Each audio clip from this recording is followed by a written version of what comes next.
It's time for me to move away from the game of basketball. Westbrook stops at the 1 and goes down to a knee. Bitter labor dispute caused the cancellation of the playoffs. You don't know when he's going to be back. Two really serious concussions.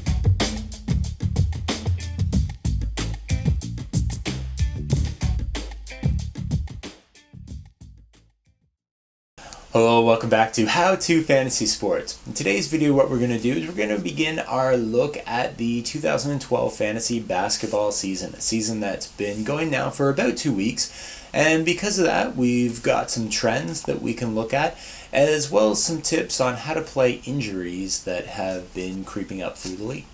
Now, first what we're going to do is we're going to take a look at injuries, as there's been a lot of injuries around the league, and how you play injuries in your league will vary from league to league depending on the settings in your league. Specifically, how many teams qualify for the playoffs in your league. Now, if a lot of the teams qualify for playoffs, it's not so important for you to go around messing with some of the injured players, as you can probably afford to lose a couple of weeks here and there. But if you're in a league that doesn't have a lot of teams that qualify for playoffs, you can't fall far behind. So you might have to dump players to pick up players off the waiver wire to ensure that you don't fall far behind. Key is to have the best possible lineup available to you come playoff time. So if some of your big stars are getting injured now, you have to hold on to them because someone else will probably pick them up off the waiver wire. In fact, if someone has dumped one, it's probably just as good for you to pick them up, even though they're injured now, as you could probably afford to carry them throughout the weeks that they're going to be away from the game. Take a look ahead at the schedule that you're playing. Perhaps you're already going to be playing against a couple of weak opponents, or opponents that are already missing a few injured players themselves. So it's very important that you look ahead at the weeks coming up to see if the opponents that you're playing against also have injured players, such that it's easier for you to carry an injured player on your roster for a few more weeks. So remember, it's always important for you to consider how many teams make the playoffs in your league and what you need to do to qualify to be a playoff team in your league. Pay attention to some of the other managers in your league too. It's possible that you've got a deadbeat manager, one or two deadbeat managers in your league, or at least guys that have a very terrible team. So you already know that you're going to qualify for the playoffs before they would qualify.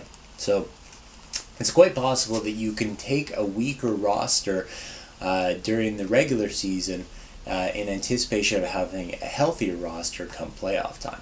Plus, don't hold on to guys that you don't really need. Perhaps you're holding on to a guy who's a really strong three-point shooter, but you're very far behind already in that three-point category, and it's not a category that you're going to be able to compete in regularly. Don't hold on to this injured guy, even if he's a high-quality starter.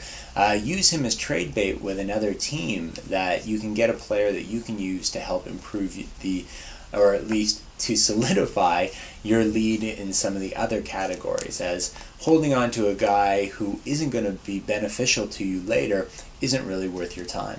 So it's been a couple weeks now into the season, so we can see some trends emerging. We can see some players performing better than we thought they would. Some players aren't performing as well as we thought they would.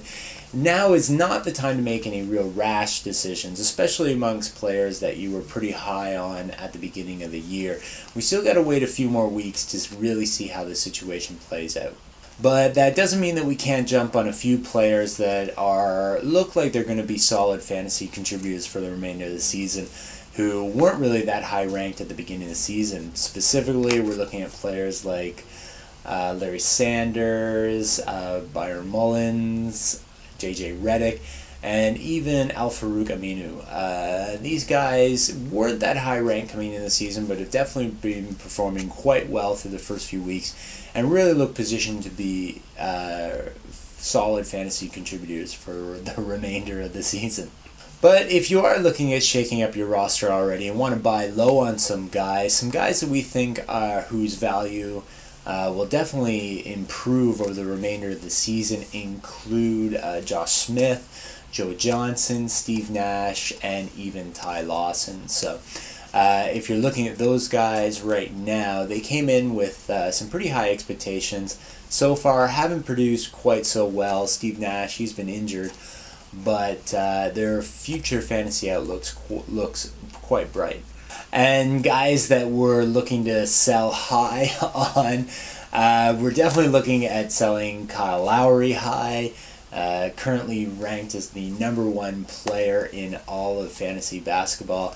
We're pretty sure even if he was healthy enough to play the remainder of the season, he wouldn't end up in that position. So if you can get someone trading you #1 value for him, you should make that trade on any given day.